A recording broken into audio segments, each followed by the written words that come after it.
નમસ્કાર મિત્રો, અમારી મન્ય શક્તિ ચેનલમાં આપનું હાર્દિક સ્વાગત છે. કણ કણમાં શિવ છે, દરેક જગ્યાએ શિવ છે. વર્તમાન શિવ છે, ભવિષ્ય શિવ છે. બોલો હર હર મહાદેવ. ઓમ નમઃ શિવાય. તમામ ભક્તોને શ્રાવણ માસની હાર્દિક શુભકામનાઓ. સાથીઓ, આજે આપણે ભગવાન શિવની એક ખૂબ જ પવિત્ર કથા સાંભળવા જઈ રહ્યા છીએ. દુઃખ અને દરિદ્રતાનો નાશ કરનારી છે, જેનું વર્ણન શિવ પુરાણમાં પણ જોવા મળે છે. અને એવું કહેવામાં આવે છે કે જે કોઈ પણ આ કથાને શરૂઆતથી અંત સુધી સાચા દિલથી સાંભળે છે તો તેના ઘરમાં ક્યારેય કોઈ દરિદ્રતા નથી આવતી. આ સાંભળ્યા પછી રોગીને તેના બધા રોગોથી મુક્તિ મળે છે. માટે આપ સૌને આ કથાને શરૂઆતથી અંત સુધી સાંભળવી જોઈએ. અને જો કોઈ વ્યક્તિ ભગવાન શિવની આ પરોપકારી કથા સાંભળે છે તો તેમની ભક્તિ ભગવાન શિવ પ્રત્યે 100 ગણી વધી જાય છે. જો તમે ભગવાન શિવના ભક્ત છો તો તમારે ભગવાન શિવનો અનાદર ના કરવો જોઈએ. આ પવિત્ર કથા શરૂ કરતા પહેલાં જો તમે બધાએ હજી સુધી વિડીયોને લાઈક કર્યો ના હોય તો વિડીયોને લાઈક કરો અને કમેન્ટ બોક્સમાં હર હર મહાદેવ, ઓમ નમઃ શિવાય જરૂરથી લખજો. સૌથી પહેલાં આપણે શ્રાવણનું સૌથી મોટું વ્રત 16 સોમવાર વ્રતની વ્રત કથા સાંભળીએ. એકવાર ભગવાન શિવ અને માતા પાર્વતીજી કૈલાસ પર્વત પર બેઠા બેઠા સોગઠા બાજી રમતા હતા. કોઈ બાજી શિવજી જીતતા તો કોઈ બાજી માતાજી જીતતા. આમ રમત ખૂબ જામી હતી. ત્યાં નિર્ણય લેનાર કોઈ ન હોવાથી હાર જીતનો ફેસલો થઈ શકતો ન હતો. એ સમયે દેવદત્ત નામનો એક બ્રાહ્મણ ત્યાં આવ્યો. એટલે ભગવાન શિવે બ્રાહ્મણને કહ્યું, બ્રહ્મદેવ, અમારો નિર્ણય તમે કરો. હારેલાને હાર્યો કહેજો અને જીતેલાને જીત્યો કહેજો. એક બાજુ પૂરી થતાં શિવજીએ પૂછ્યું, બોલો દેવદત્ત, અમારામાંથી કોણ જીત્યું? બ્રાહ્મણે કહ્યું, પ્રભુ, તમે જીત્યા અને માતાજી હાર્યા. બીજી બાજી પૂરી થતાં શિવજીએ ફરી એ જ પ્રશ્ન કર્યો અને બ્રાહ્મણે ફરી એ જ જવાબ આપ્યો કે પ્રભુ જીત્યા અને માતાજી હાર્યા. ત્રીજી વાર બાજી પૂરી થતાં ફરી દેવદત્તે એ જ જવાબ આપ્યો કે ત્રિલોકીનાથ જીત્યા અને માતા પાર્વતી હાર્યા છે. હકીકતમાં ત્રણે બાજી માતાજી જીત્યા હતા. શિવજીના ક્રોધથી બચવા બ્રહ્મદેવે 3 વાર ખોટું બોલ્યા હતા. આથી માતા પાર્વતી ક્રોધાયમાન થયા અને બ્રાહ્મણને શ્રાપ આપ્યો, હે બ્રાહ્મણ દેવ, તમારી ખોટું બોલવાની હદ થઈ ગઈ છે. જાઓ, તમને હું શ્રાપ આપું છું કે તમારા આખા શરીરે રક્ત પિત્ત ગોળ નીકળે. જગતજનની મા પાર્વતીનો શ્રાપ ક્યારેય પણ મિથ્યા જાય નહીં. આંખના પલકારામાં બ્રાહ્મણ દેવના શરીરે ગોળ ફૂટી નીકળ્યો. બ્રાહ્મણ દેવે માતા પાર્વતીને ખૂબ કાલાવાલા કર્યા. ભગવાન ભોળાનાથને પણ વિનંતી કરી, પરંતુ બધું વ્યર્થ હતું. શંકર પાર્વતી અંતર્ધ્યાન થઈ ગયા. દેવદત્ત તો ત્યાંથી દુઃખ દર્દથી પીડાતા ચાલી નીકળ્યા. રસ્તામાં લોકોને કોળિયા બ્રહ્મદેવનો દુઃખ દર્દ જોઈ લોકોને દયા આવતી. તેને ભગવાન શંકરને રીઝાવવા ની સલાહ આપી. આથી દેવદત્ત દુઃખ દર્દથી પીડાતો ભગવાન શંકરનું તપ કરવા જંગલ તરફ ચાલવા લાગ્યો. રસ્તામાં તેમને એક ગાય મળી. ગાયે પૂછ્યું, હે બ્રહ્મદેવ, કઈ તરફ જાઓ છો? માતા પાર્વતીના શાપનું નિવારણ કરવા માટે ભોળાનાથનું તપ કરવા ઘોર જંગલમાં જાઉં છું, બ્રાહ્મણ દેવે કહ્યું. ત્યારે ગાયે કહ્યું, હે બ્રાહ્મણ દેવ, મારું દુઃખ પણ સાંભળતા જાઓ. મારા આંચળ દૂધથી ફાટું ફાટું થઈ રહ્યા છે, પણ નથી મારા વાછરડા ધાવતા કે નથી માલિક દૂરથી શેર કાઢતા. માટે હે બ્રહ્મદેવ, મારા પાપનું નિવારણ પૂછી લાવજો. ગાયની વાત સાંભળી દેવદત્ત આગળ ચાલ્યો. રસ્તામાં એક ઘોડો મળ્યો. બ્રાહ્મણ દેવને જોઈ ઘોડો બોલી ઉઠ્યો, હે બ્રહ્મદેવ, તમે કઈ તરફ જઈ રહ્યા છો? ત્યારે દેવદત્તે પોતાની કથા સંભળાવી. ત્યારે ઘોડો બોલી ઉઠ્યો, હે બ્રહ્મદેવ, મારું દુઃખ પણ સાંભળતા જાઓ. મારી પીઠ પર હીરા મોતીના પલાણ છે, પરંતુ મારા કોઈ પાપના કારણે મારા પર કોઈ સવારી કરવા તૈયાર થતું નથી. તો મારા દુઃખનું નિવારણ પણ પૂછજો. ત્યાંથી આગળ ચાલતા દેવદત્ત થાક ખાવા એક આંબાના વૃક્ષ નીચે આરામ કરવા બેઠો.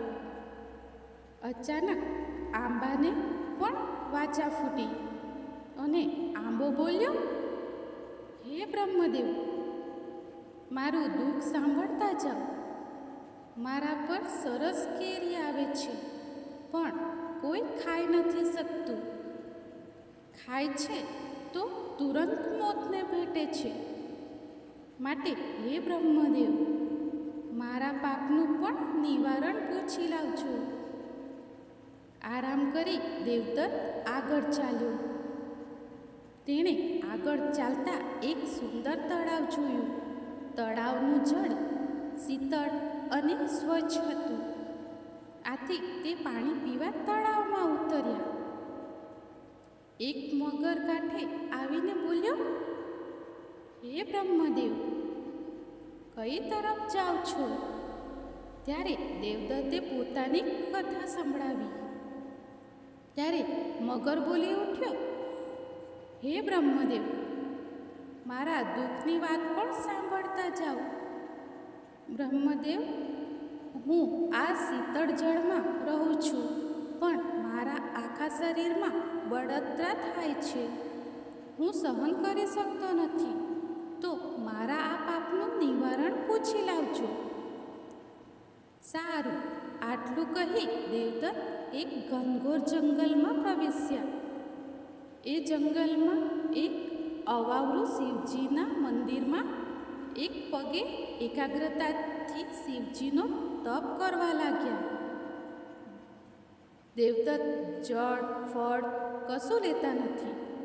આવું ઘોર તપ જોઈ ભોળાનાથ પ્રસન્ન થયા અને બ્રહ્મદેવને દર્શન આપ્યા અને કહ્યું, હે બ્રહ્મદેવ, હું તારી ભક્તિથી પ્રસન્ન થયો છું.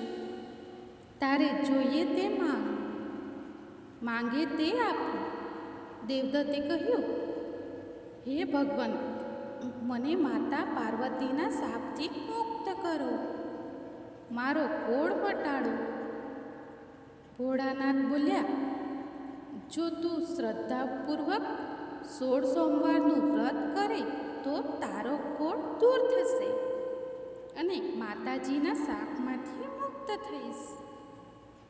દેવદત્તે પૂછ્યું, હે પ્રભુ, આ વ્રત કઈ રીતે થાય છે તે મને કૃપા કરીને વિગતે કહો. ભગવાન ભોળાનાથે દેવદત્તને વ્રતની વિધિ જણાવી અને કહ્યું, આવી રીતે શ્રદ્ધાપૂર્વક વ્રત કરી વ્રતનું ઉજવણું કરીશ એટલે તારું શરીર કંચન જેવું થઈ જશે. મહાદેવજીના ચરણોમાં પ્રણામ કરી બ્રાહ્મણે ગાયના દુઃખની વાત કરી અને તેના પાપનું નિવારણ પૂછ્યું. ત્યારે ભોળાનાથ બોલ્યા, ગયા જન્મમાં ગાય એક સ્ત્રી હતી. ગુસ્સામાં તે સ્ત્રીએ તેના ધાવતા બાળકને તરછોડ્યો હતો. એ પાપના ફળ રૂપે આ જન્મે કોઈ તેનું દૂધ પીતું નથી. તું એના આંચળમાંથી દૂધ દોહી મારા શિવલિંગ પર અભિષેક કરજે, એટલે તેનું દુઃખ દૂર થશે. ત્યાર પછી બ્રાહ્મણે ઘોડાના પાપનું નિવારણ પૂછ્યું. ઘોડાના પાપના નિવારણ માટે પ્રભુ બોલ્યા, ગયા જન્મમાં ઘોડો એક વાણિયો હતો. તેણે ખોટું બોલી ખોટા તોલમાપના ત્રાજવાથી લોકોને છેતરી પાપના પોટલા બાંધ્યા હતા, લોકોના લોહી ચૂસ્યા હતા. એટલે આ જન્મમાં તેની આ દશા થઈ છે. માટે તું જઈને મારું સ્મરણ કરી તેના પર સવારી કરજે, આથી તેનું દુઃખ દૂર થઈ જશે. પછી દેવદત્તે આંબાના પાપનું નિવારણ પૂછતા ભોળાનાથને કહ્યું.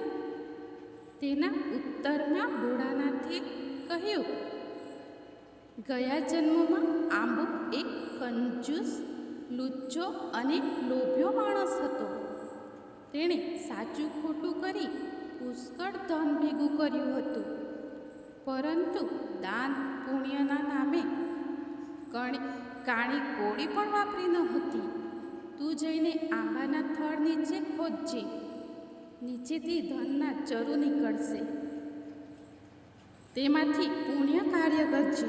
એ પુણ્યના પ્રભાવથી આંબાનું દુઃખ દૂર થશે અને એના ફળ મીઠા થઈ જશે અને લોકો ખાઈ શકશે. ત્યારબાદ દેવદત્તે મગરના પાપનું નિવારણ પૂછતા મહાદેવજીએ કહ્યું, ગયા જન્મે મગર એક બ્રાહ્મણ હતો. તે વેદમાં પારંગત અને શાસ્ત્રમાં નિપુણ હતો. જ્ઞાનના ગાસડા બાંધ્યા, પણ કોઈને વિદ્યાનું જ્ઞાન ન આપ્યું. તેથી આ ભવે એના રૂવે તેને કાળી બળતરા થાય છે. હે બ્રહ્મદેવ, તું મગરની આંખે મારા શિવલિંગ પરથી ઉતારેલું એક બીલીપત્ર લઈ તેનો સ્પર્શ કરાવજે. તેથી તેની બળતરા દૂર થશે અને તેના પાપનું નિવારણ થશે. શિવજીને પ્રણામ કરી દેવદત્ત પાછો ફર્યો. પહેલાં મગરની પાસે ગયો અને તેના પાપનું નિવારણ કરતાં મગરનું કષ્ટ દૂર થયું.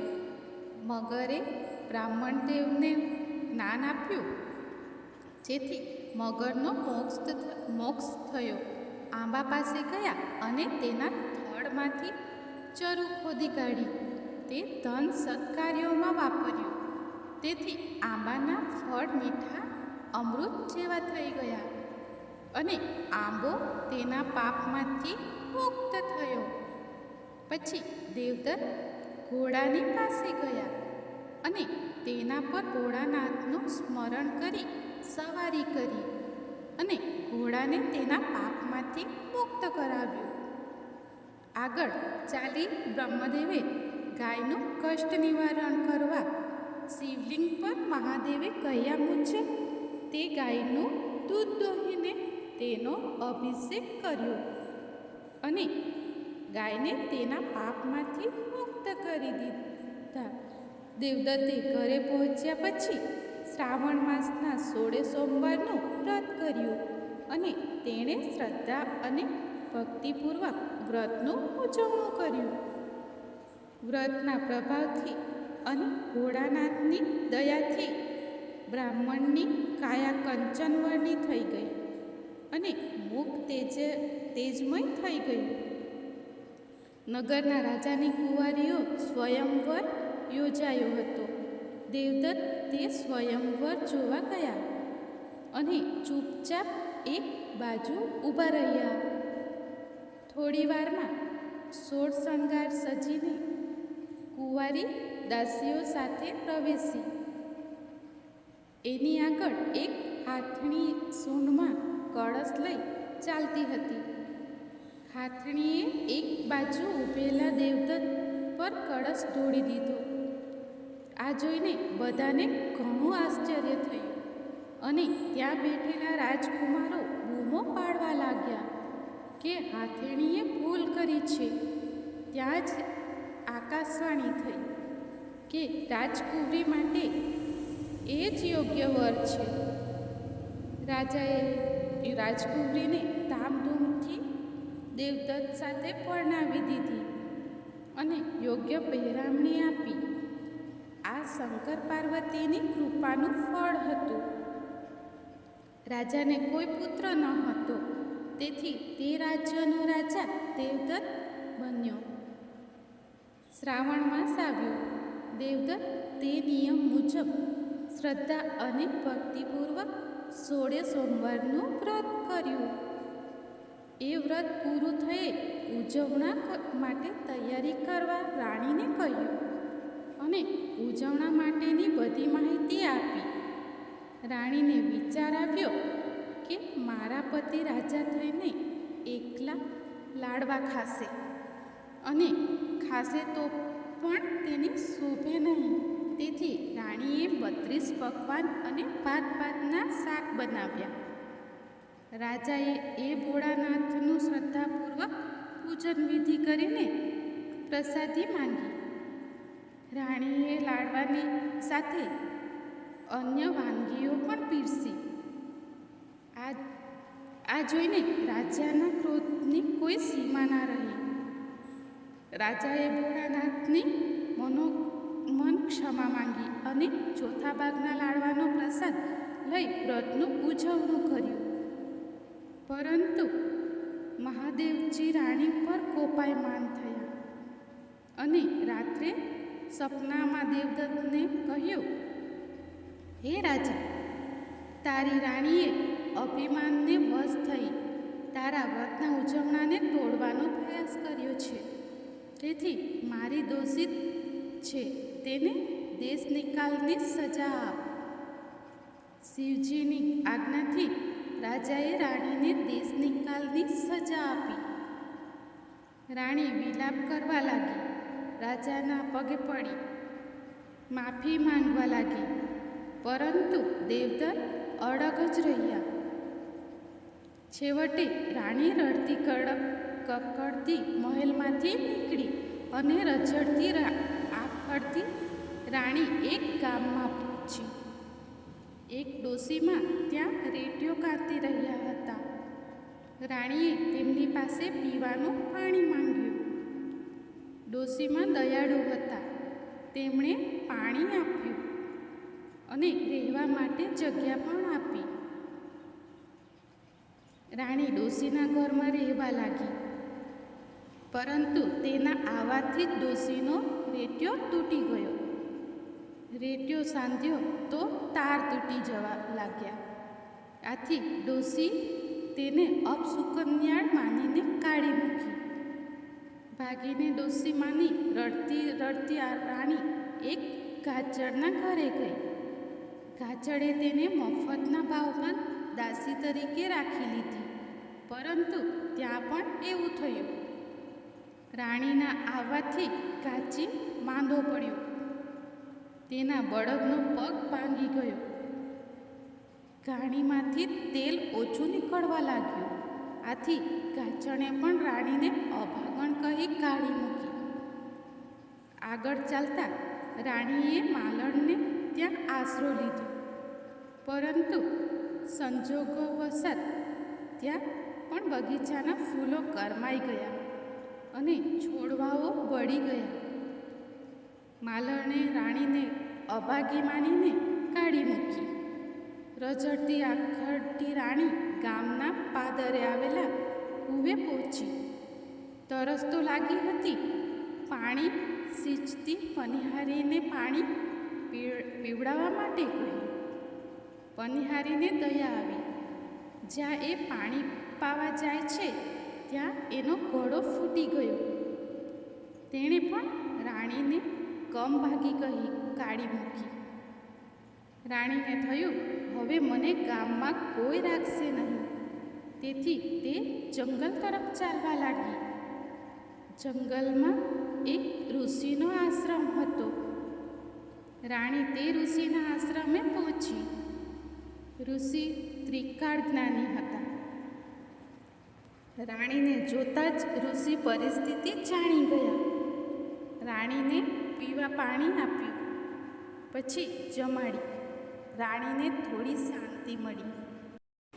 પછી ઋષિ કહેવા લાગ્યા, પુત્રી, પુરાણોમાં છે તેમ વ્રત ભંગનો પ્રયાસ કરનાર મહાપાપનો ભાગીદાર બને છે. તે તો શિવજીના વ્રતનો ભંગ કર્યો છે, જેથી તેઓ કોપાયમાન થયા છે. રાણી બોલી, હે મહારાજ, આ દુઃખમાંથી મુક્ત થવાનો માર્ગ બતાવો. ત્યારે ઋષિએ 16 સોમવારના વ્રતની વિધિ બતાવી અને કહ્યું, શ્રદ્ધાપૂર્વક વ્રત કરનારને શિવજીની કૃપા જરૂર પ્રાપ્ત થાય છે. ઋષિના કહેવાથી રાણીએ 16 સોમવારનું વ્રત શ્રદ્ધાભાવથી કર્યું. વિધિપૂર્વક તેનું ઉજવણું કર્યું, જેથી શિવજી પ્રસન્ન થયા. રાણીના દોષો માફ કર્યા. રાણીને તેના દોષમાંથી મુક્તિ મળી. એ જ રાત્રે દેવદત્તને શિવજીએ સપનામાં આવીને કહ્યું, તારી રાણી દોષમાંથી મુક્ત થઈ ગઈ છે. તેણે વ્રત ભંગ માટેની સજા ભોગવી લીધી છે. હવે તું તેને માન સહિત મહેલમાં લઈ આવ. બીજા જ દિવસે રાજા રાણીની શોધમાં ફરતા ફરતા ઋષિના આશ્રમ સુધી પહોંચી ગયા. રાજાને જોઈ રાણી ઘણી ખુશ થઈ. દેવદત્તે ઋષિના ચરણોમાં પડી આશીર્વાદ લીધા અને રાણીને લઈ જવા આજ્ઞા માંગી. ઋષિએ રાણીને આશીર્વાદ આપી અને એક અક્ષય પાત્ર આપ્યું અને કહ્યું, આ પાત્રથી તું સર્વના દુઃખ દૂર કરી શકીશ. આમ કહી તેને રજા આપી. દેવદત્ત અને રાણીને ખુશીનો પાર ન રહ્યો. બંને નગર તરફ નીકળ્યા.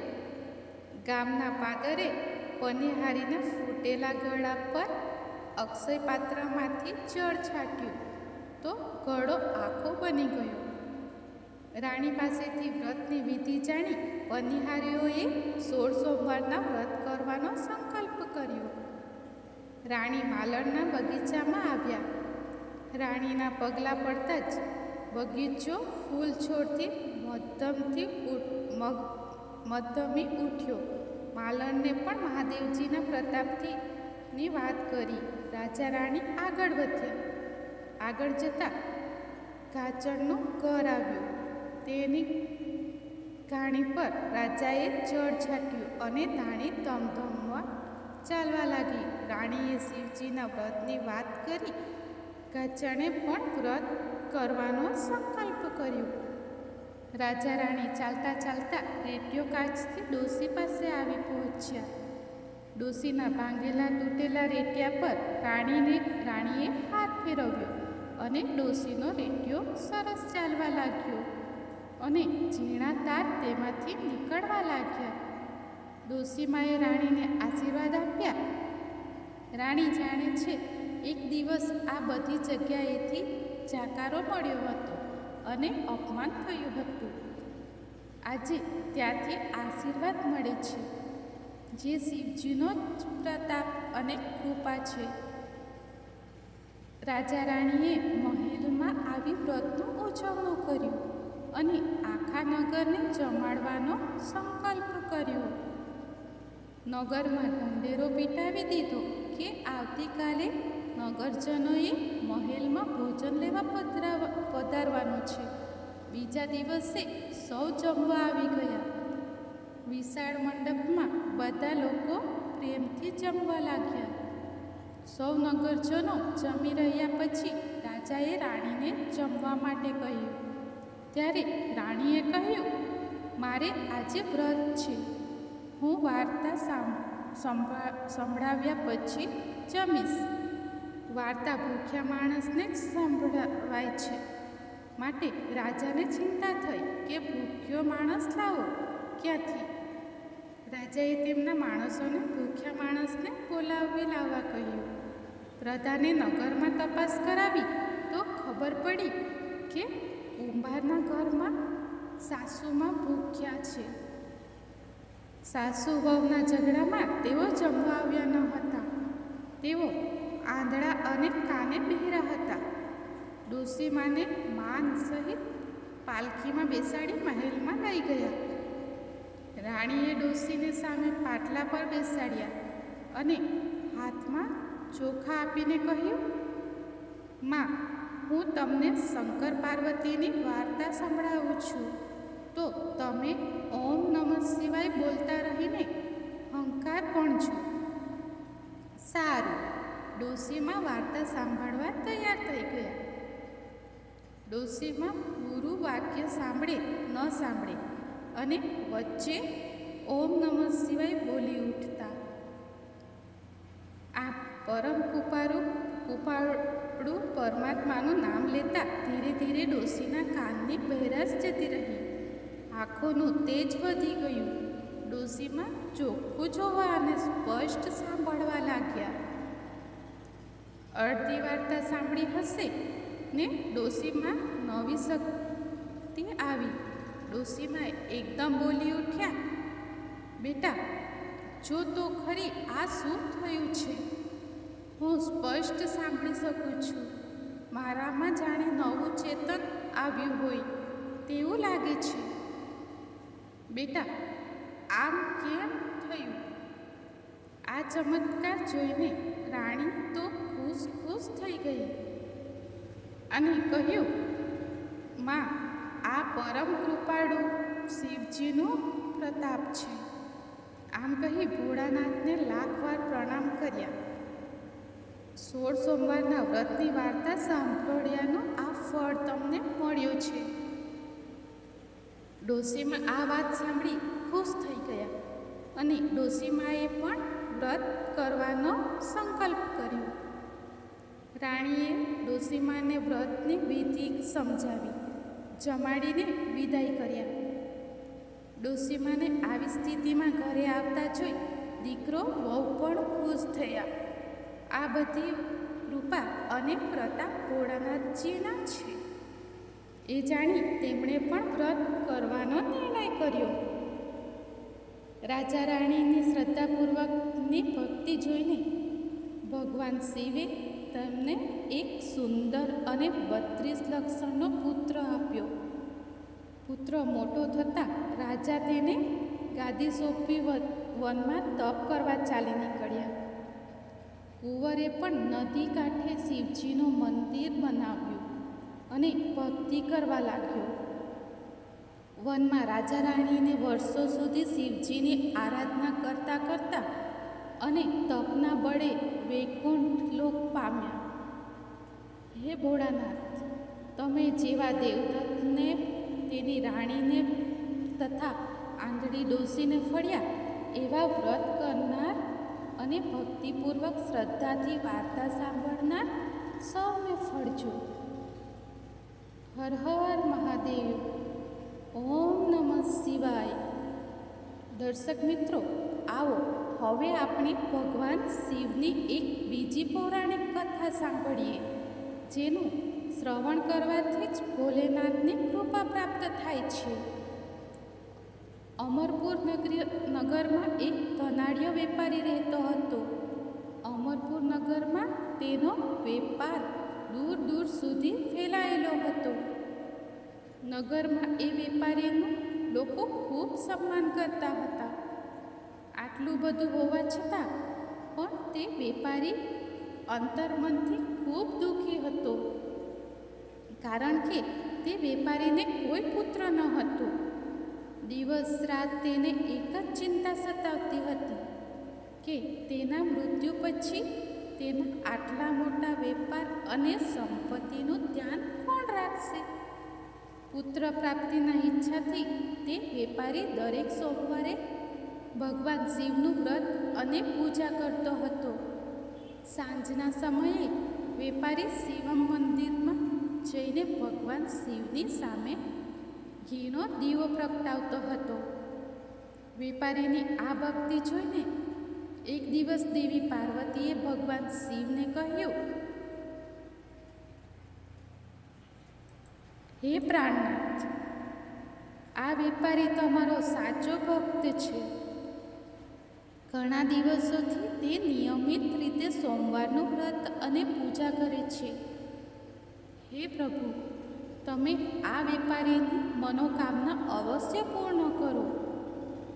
ભગવાન શિવે હસતા હસતા કહ્યું, હે પાર્વતી, આ સંસારમાં દરેકને તેના કર્મો અનુસાર ફળની પ્રાપ્તિ થાય છે. જેવું કર્મ પ્રાણી કરે છે તેને તેવું જ ફળ મળે છે. વેપારીને તેના આગલા જન્મના કર્મને લીધે આ જન્મમાં પુત્રનું સુખ નથી લખ્યું. આમ છતાં પણ માતા પાર્વતીજી માન્યા નહીં. તેમણે અને ભગવાન ભોલેનાથને આગ્રહ કરતા કહ્યું, ના પ્રાણનાથ, તમારે આ વેપારીની ઈચ્છા પૂરી કરવી જ પડશે, કારણ કે તે તમારો અનન્ય ભક્ત છે. દરેક સોમવારે તે તમારું વિધિવત વ્રત રાખે છે, પૂજા અર્ચના કરે છે અને તમને ભોગ ધરાવીને એક સમય ભોજન ગ્રહણ કરે છે. તમારે તેને પુત્ર પ્રાપ્તિનું વરદાન આપવું જ પડશે. દેવી પાર્વતીનો આટલો આગ્રહ જોઈને ભગવાન શિવે કહ્યું, હે દેવી, તમારા આગ્રહને લીધે હું આ વેપારીને પુત્ર પ્રાપ્તિનું વરદાન આપું છું, પરંતુ તેનો પુત્ર 16 વર્ષથી વધુ જીવશે નહીં. તે જ રાત્રે ભગવાન શિવે સ્વપ્નમાં વેપારીને દર્શન આપ્યા અને તેને પુત્ર પ્રાપ્તિનું વરદાન આપ્યું. સાથે એ પણ જણાવ્યું કે તેનો પુત્ર 16 વર્ષ સુધી જીવશે. ભગવાનના વરદાનથી વેપારીને ખુશી તો થઈ, પરંતુ પુત્રની અલ્પ આયુની ચિંતાએ તે ખુશીને નષ્ટ કરી દીધી. વેપારી પહેલાંની જેમ સોમવારનું વિધિવત વ્રત કરતો રહ્યો. થોડા મહિના પછી તેના ઘરે અતિ સુંદર પુત્રનો જન્મ થયો. પુત્રના જન્મથી વેપારીના ઘરમાં ખુશીઓ છવાઈ ગઈ. પુત્રના જન્મનો સમારોહ ખૂબ ધૂમધામથી ઉજવવામાં આવ્યો, પરંતુ વેપારીને પુત્રના જન્મની વધુ ખુશી થઈ નહીં, કારણ કે તેને પુત્રની અલ્પ આયુના રહસ્યની જાણ હતી. વેપારી સિવાય આ રહસ્ય ઘરમાં કોઈને ખબર ન હતી. વિદ્વાન બ્રાહ્મણોએ પુત્રનું નામ અમર રાખ્યું. જ્યારે અમર 12 વર્ષનો થયો ત્યારે તેને શિક્ષણ માટે વારાણસી મોકલવાનું નક્કી થયું. વેપારીએ અમરના દીપચંદને બોલાવ્યા અને કહ્યું, અમરને શિક્ષણ માટે વારાણસી લઈ જાઓ અને દરેક નગરમાં જતાં જતાં યજ્ઞ કરાવતા જજો અને બ્રાહ્મણોને જમાડતા જજો. અમર પોતાના મામા સાથે શિક્ષણ મેળવવા માટે વારાણસી જવા નીકળી પડ્યો. રસ્તામાં જ્યાં પણ અમર અને દીપચંદ રાતે વિશ્રામ માટે રહેતા, ત્યાં તેઓ યજ્ઞ કરતા અને બ્રાહ્મણોને ભોજન કરાવતા. લાંબી મુસાફરી પછી અમર અને દીપચંદ એક નગરમાં પહોંચ્યા. તે નગરના રાજાની પુત્રીના લગ્નની ખુશીમાં આખું નગર સજાવવામાં આવ્યું હતું. નિશ્ચિત સમયે વરરાજાની જાન આવી ગઈ, પરંતુ વરના પિતા પોતાના પુત્ર એક આંખે કાળા હોવાના લીધે ખૂબ ચિંતિત હતા. તેમને ભય હતો કે જો રાજાને આ વાતની જાણ થશે તો કદાચ તે લગ્નથી ઇનકાર કરી દેશે. અને આનાથી તેમની બદનામી થશે. વરના પિતાએ અમરને જોયો અને તેમના મનમાં એક વિચાર આવ્યો.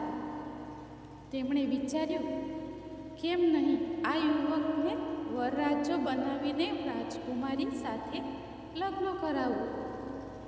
લગ્ન પછી આને ધન આપીને વિદાય કરી દઈશ અને રાજકુમારીને મારા નગરમાં લઈ જઈશ.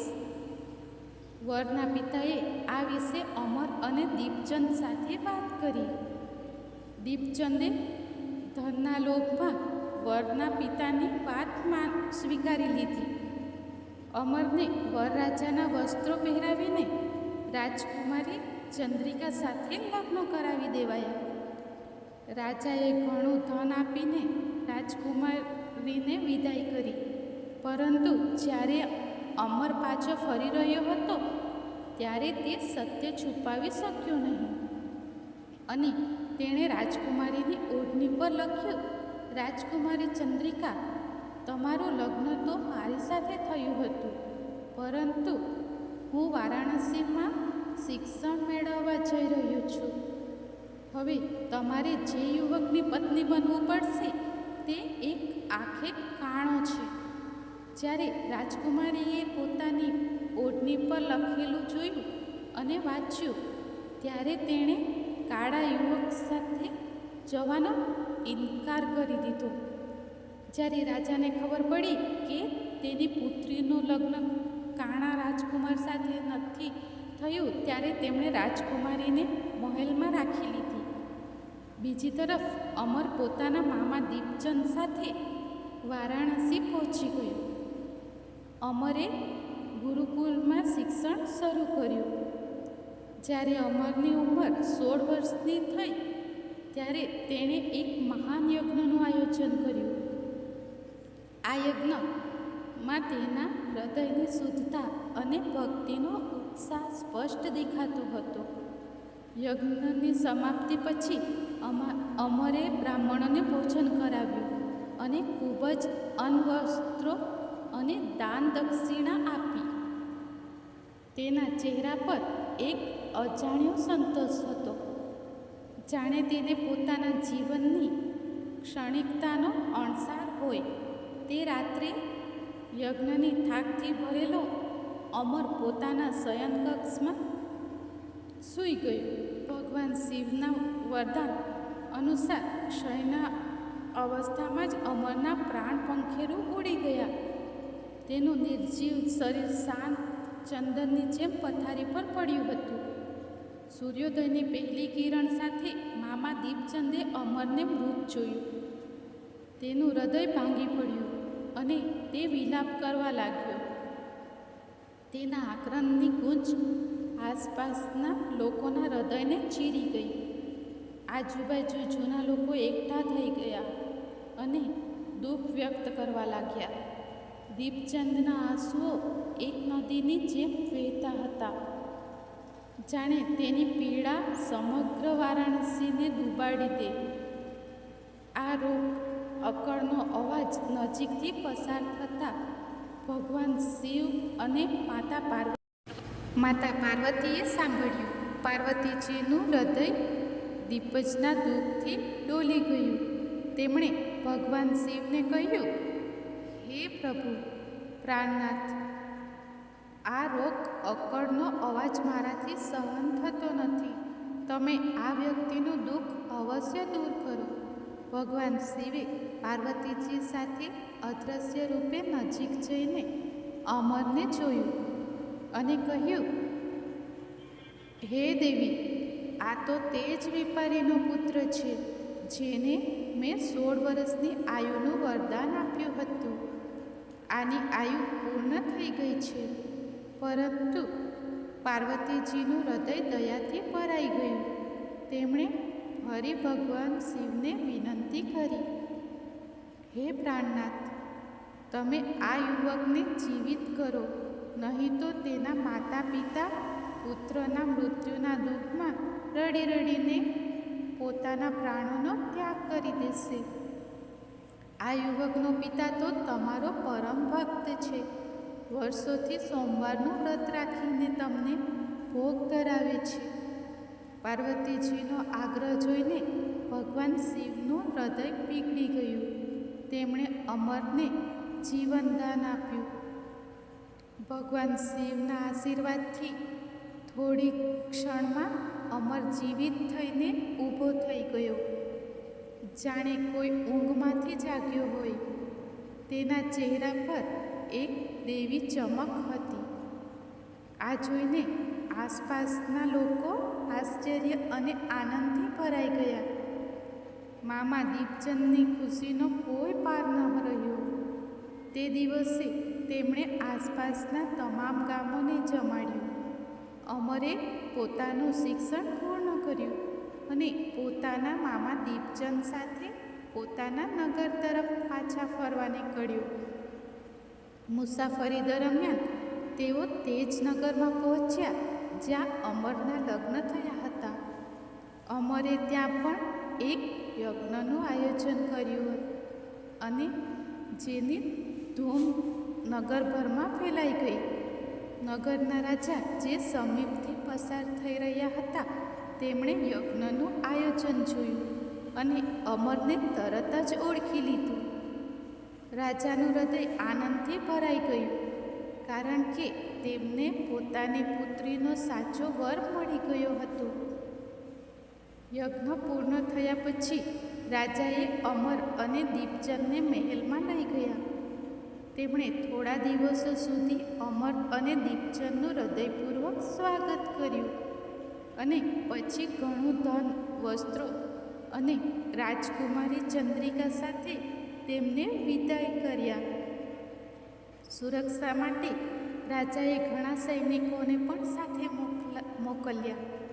દીપચંદે નગરમાં પહોંચતા જ એક દૂતને ઘરે મોકલીને પોતાના આગમનની સૂચના આપી. અમરના જીવિત પાછા ફરવાના સમાચારથી વેપારીનું હૃદય આનંદથી નાચી ઉઠ્યું. વેપારી અને તેની પત્નીએ પોતાના એક ઓરડામાં બંધ કરી રાખ્યા હતા.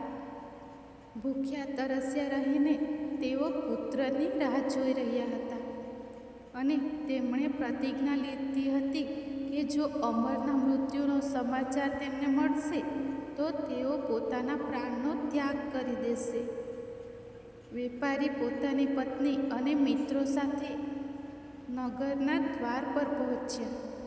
જ્યારે તેને પોતાના પુત્રના લગ્નના સમાચાર મળ્યા અને પુત્રવધુ રાજકુમારી ચંદ્રિકાને જોઈ ત્યારે તેની ખુશીનો કોઈ પાર ન રહ્યો. તેનું હૃદય ભક્તિ અને આભારથી ભરાઈ ગયું. તે જ રાતે ભગવાન શિવે વેપારીના સ્વપ્નમાં આવીને કહ્યું, હે ભક્ત, તે સોમવારનું વ્રત કર્યું અને વ્રતની કથા સાંભળી. તેથી હું પ્રસન્ન થઈને તારા પુત્રને લાંબી આયુ આપી છે. ભગવાન શિવની આ વાણી સાંભળીને વેપારી સ્વપ્નમાં જ ખુશીથી ઝૂમી ઉઠ્યો. સોમવારના વ્રતના પ્રભાવથી વેપારીના ઘરમાં ખુશીઓ પાછી ફરી. શાસ્ત્રોમાં લખ્યું છે કે જે સ્ત્રી પુરુષ સોમવારનું વિધિવત વ્રત કરે છે અને વ્રતની કથા સાંભળે છે તેમની બધી ઈચ્છાઓ પૂર્ણ થાય છે. એકવાર પ્રેમથી બોલો, હર હર મહાદેવ. ઓમ નમઃ શિવાય. દર્શક મિત્રો, કથા બોલતી વખતે જો મારાથી કોઈ ભૂલ થઈ હોય તો હું ક્ષમા માંગુ છું અને આશા રાખું છું કે તમને આ કથા પસંદ આવી હશે. જો આ કથા તમને પસંદ આવી હોય તો વિડીયોને લાઈક કરી ચેનલને સબસ્ક્રાઈબ અવશ્ય કરી લેજો અને કોમેન્ટ બોક્સમાં ઓમ નમઃ શિવાય અવશ્ય લખજો. ધન્યવાદ મિત્રો. હર હર મહાદેવ.